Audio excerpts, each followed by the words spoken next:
Welcome to another episode of You Served, You Deserve, the show that stands with those who stood for us. And I'm your host, Stacey Michelon. And today I have a special guest, Bryan Blain. He's a 12-year military veteran who has faced a lot of trials, tribulations, and even has gone through the frustration of the VA complexities of the claims and benefits. Bryan is not only a guest, but he's also a friend of mine. So we're going to get started right away. I'd like to introduce Bryan Blain. Welcome, Bryan. It's good to see you. Thank you. You're welcome. Let's get right into it. I'd like you to tell our viewers what you did during your 12 years in the military service, or branches did you serve in, and some of your deployments. Started off in the Marine Corps. Okay. Spent 4 years there, and then went off into the Army. Long story. But I was deployed to the desert, Somalia, Bosnia, and a couple other places. What was your job? Let's say with the Marines. Let's start there. So I was tasked as an 341, which is a mortarman. Okay. But I moved up into a forward observer position. So basically, good guys are on one side, bad guys are on the other side. I'm kind of in the middle, spotting rounds and calling for air support. You know, serving 12 years and having all the different experiences that you had, what comes to mind of maybe some of those meaningful experiences you had, those challenges that you faced during those 12 years? As far as challenges, I think every day was a challenge in the Marine Corps. They were constantly testing every bit of you. Sure. So what was something that maybe was kind of life-changing for you? First time seeing impactful. Yeah, impactful. There you go. I would say my deployment to Somalia, mainly because everybody's seen those commercials on TV about UNICEF and blah, blah, blah. Sure. It's different to see it firsthand, where you just see people that are bones with skin on it. It was just something. It was amazing. I'm sure. Now I have to ask you, because I know a lot of our viewers, and I know some of you sitting here watching the show might have experienced this also. So I'm going to ask Bryan this question. How was the transition after 12 years, a couple of different branches of the military, coming from military life and now going to civilian life? How was that transition for you? It sucked. It sucked. You're dealing with stupid people, and they're not. It's just a different mindset. When you say be there at 12 o'clock, you're there at 11:45. That's just what you do. And people did what they said they were going to do in the military. Sure. And it seemed like in the civilian life, they just whatever. I'm sure some of our viewers right now are sitting there. You're probably laughing to yourself, going from military life over to civilian life, the difficulty in doing it. So, but you also lose that brotherhood. Sure. I mean, so you're with, for the most part, your family, and then you're just instantly separated into a situation where you don't have any family. You don't have anybody to depend on. Mm-hmm. So now, Bryan, you and I met through a mutual friend. Yes. I didn't know you prior, and Jesse had beaten the drum about me to you and kind of irritated you for a while. For about 5 months. Before you and I got connected, what was your experience with the VA? I had no idea about the VA. Okay. So, I mean, I used its services, what I was eligible for.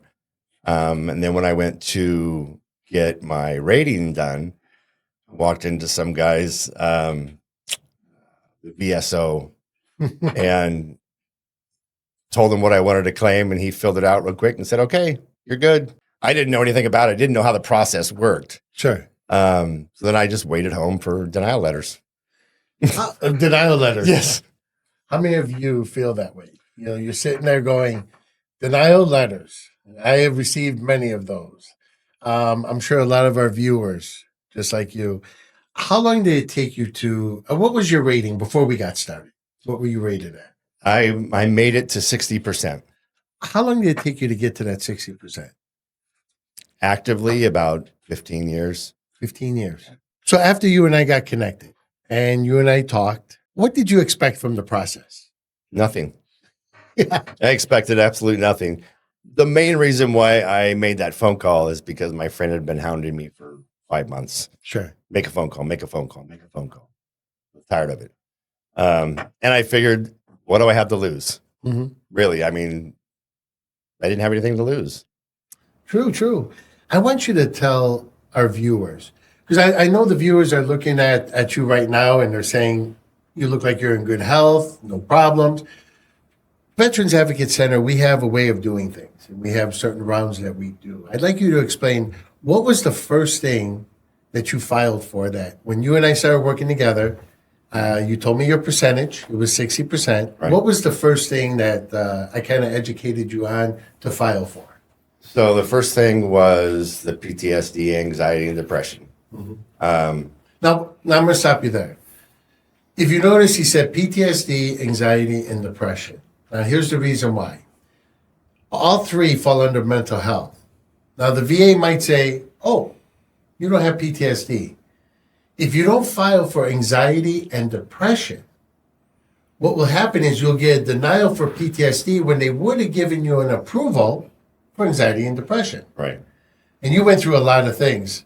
So I wanted to stop and explain that to our viewers, but I'd like you to go ahead now. So you filed for that, and what happened? So I had an appointment with a psychiatrist, Okay.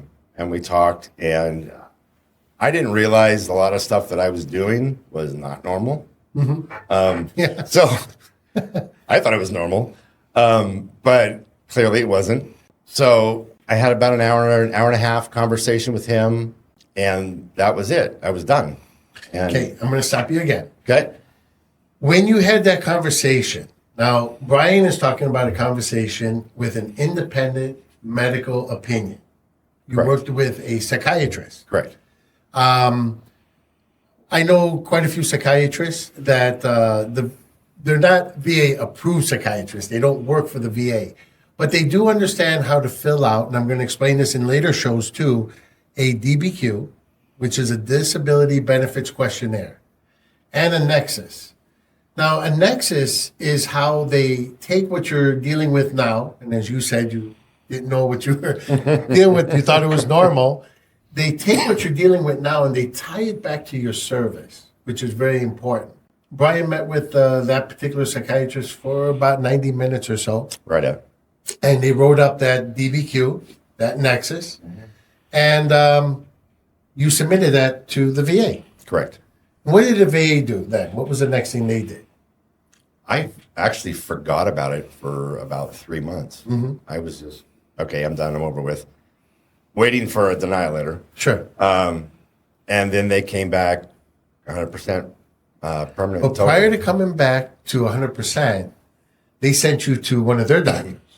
Didn't you have a CMP exam? I did have one. And that was with, actually, what happens is the VA, and I'm going to explain this with you guys and women. The VA does not use specialists, okay, when they do CMP exams. A CMP exam is compensation and pension. That's what those exams are for. What they use is a psychologist. Now, Bryan saw a psychiatrist, so he already had the upper hand with the VA process by doing that. Then they send him to a psychologist. Right. And how long did you meet with that psychologist for? I want to say it was like 20 minutes. I think he basically looked at my Nexus and DBQ and read it off and was like, okay. Having a great day. Yep. Okay. It was done. You see, that is what happens, is the VA gives the Nexus and DBQ, as they should. They took the independent medical opinion and they gave it to their doctor, the psychologist. And the psychologist now sees that, oh, wait a minute, this came from a psychiatrist. So they go through it and they look at it. So basically all they're doing is confirming that information in your case. They confirmed it. Right.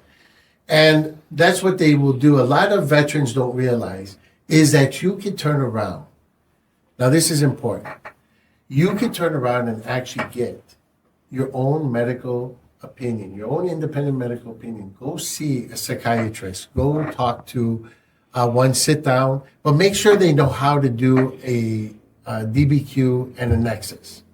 Now, if you're already service connected and trying to get your rating higher, you don't need the Nexus because it's already service connected. Okay. So after that, they all got submitted, Right. and you were waiting for the denial. Yes. And what happened? About 3.5, 4 months went by, and I was living on a very modest budget at the time. Sure. And I went into look at my bank account, and I actually thought I'd gone into somebody else's bank account. I'm like, this shouldn't be my balance. But they had paid me all my back pay for 4 months, and I went crazy. I called my friend up and started blabbering on the phone, and then I called you up and woke you up. Yeah. But yeah, it was nice.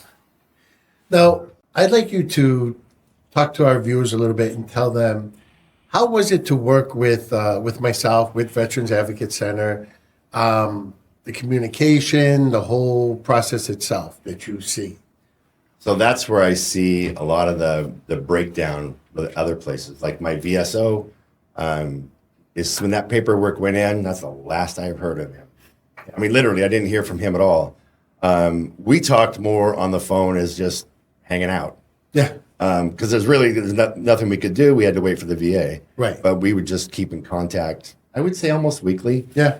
See, what's very important is this. When you submit a claim, it's very important to also contact the VA. And that's something that I did in your case with you. We called the VA every week to check on the status of the claim, to see where it was. That helps push your claim. So keep that in mind when you're filing a claim and going forward. Bryan, I got to ask, if you could describe in one phrase or one word working with us, what would you say? What's something that would come to your mind? Easy and comfortable, I think would be I had to use two words. No, it's fine. But it was incredibly easy. I didn't really have to do a lot. Right. I had like an hour conversation on the phone, and you helped fill out my paperwork for me, and then that was it. I mean, they really didn't have to do a lot. So the paperwork can be confusing. I'm not. Yeah, I wouldn't even. I mean, when begin we're to going try. through trying to educate, and that's a primary thing that we do. We educate a veteran on how to go through the process of filling out that paperwork. And that's what's important. Knowing what to fill out, what not to fill out, what forms to fill out is important. Now, after that first round, we got the mental health, we got up to 100%. What was the second round? What did you land up doing? So I ended up getting a full body X-ray, Okay. and found out there was all kinds of things wrong with me, which I didn't know. I just thought it was part of getting old. Sure. But yeah, there was a bunch of things like spinal stenosis and pinched nerves and bulging discs and no cartilage here, no cartilage there. Now, I want to backtrack just a little bit. Okay. Because the veterans that are looking at this right now, this is what I want you to keep in mind, because I hear this a lot from a lot of veterans. I'm 50, I'm 60, I'm 70 years old. You know, my neck, my shoulder, my back, my legs, it's all part of, getting older. How much weight did you carry on you when you were in the Marine Corps and in the Army? If we were on a deployment or something like that, it would probably be in the 180 range, plus your personal gear. That's with the rifle, Yep. the whole 9 yards. And how much did you weigh at that time? I was 160 pounds. I left the Marine Corps. Okay. How many of you sitting there watching this show understand what's happening? When you're in your 20s, you're invincible. Of course. I mean, you're strong, you're everything. And now you sit there and you go, it's part of getting older. But think back now, when you were serving, how much weight you carried, the helmet that you wore. And then ask yourself, do I get numbness in my feet? Do I have numbness in my fingers? Are my back, my lower back, my hips, my knees? Can I stand on my feet long? These are all going back to what has happened and what you did back in your service time. When you filed for that, you did another independent medical opinion. Correct. And you went to what type of doctor? An orthopedic surgeon. And that's when he sat down with you and said, you're messed up. There's a laundry list. Yes. So you put together that. You took the x-rays. He went through everything. He did a nexus and DBQ on those. Correct. And then you submitted that. Now, the VA sent you to what type of doctor? It was a general doctor. This is what's important. When you do, and I'm going back and forth for a reason, because I want to engage you as you're sitting there listening to this. I want you to understand everything that you do in this process. This is what's going to help get your claim going. Bryan went to a orthopedic surgeon, and that orthopedic surgeon did his DBQ, disability benefits questionnaire, and his nexus, tied it to his service, and submitted that. The VA is not going to use an orthopedic surgeon. They're going to use a general practitioner who basically is going to see that DBQ and that nexus and basically ask you to move your leg a certain position or your hand or do whatever the case is. And then they're going to submit their findings. Now, Bryan, what happened after that? What was the outcome of the next round? I think I ended up at 340, real math, Real math. 340%. Okay. What that means is 340%. You're probably sitting there going, now wait a minute. It's only 100%. Real math. You get 100% for your PTSD, anxiety, and depression. And then the body gets broken down in percentages. And we're going to talk about this in later shows about special monthly compensation, because 100% pays so much. And then you have something called SMC that kicks in after that. So that is something that I want you to keep in mind. If you want, you can even Google what SMC is and the different levels of SMC. So, Bryan, before we end here, I'd like you to, for our viewers sitting at home, veterans sitting there watching this, what piece of advice would you have for them? So when I was going through this process, I didn't understand what the medical part of this meant to me, because I was always, for the most part, pretty healthy. Sure. Right. And recently, a friend of mine in my unit got deathly ill, and it almost bankrupted him. Mm-hmm. He had to sell his house and all kinds of stuff.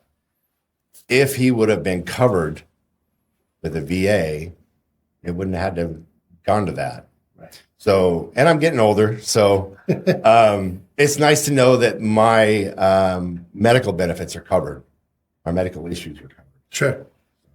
And Yeah. traveling overseas, Yep. only service-connected issues can be handled overseas. That's an important part to keep in mind. Those of you that are watching this, if you live right now overseas in the Philippines or anywhere in Asia or South America, wherever, it's only what's service connected that the VA will cover. So you want to get as much as you can service connected. And we'll talk about the different things besides the body that can be part of that, besides the PACT Act also, we'll go into. Bryan, I want to thank you so much for opening up, sharing your story, sharing your journey with us, and also for taking the time. So I appreciate it. Thank you. Thank you for having me. You're welcome. Again, thank you so much for taking the time, viewing this episode. And I'd like to say to all of you, if you enjoyed what you've seen and heard, share it with a friend, share it with a loved one, share it with a fellow veteran. Remember, if you are dealing with the VA and you're battling and you're getting denials and you're not sure what to do, just remember you're not alone. I'm your host, Stacey Michelon. You served, you deserve.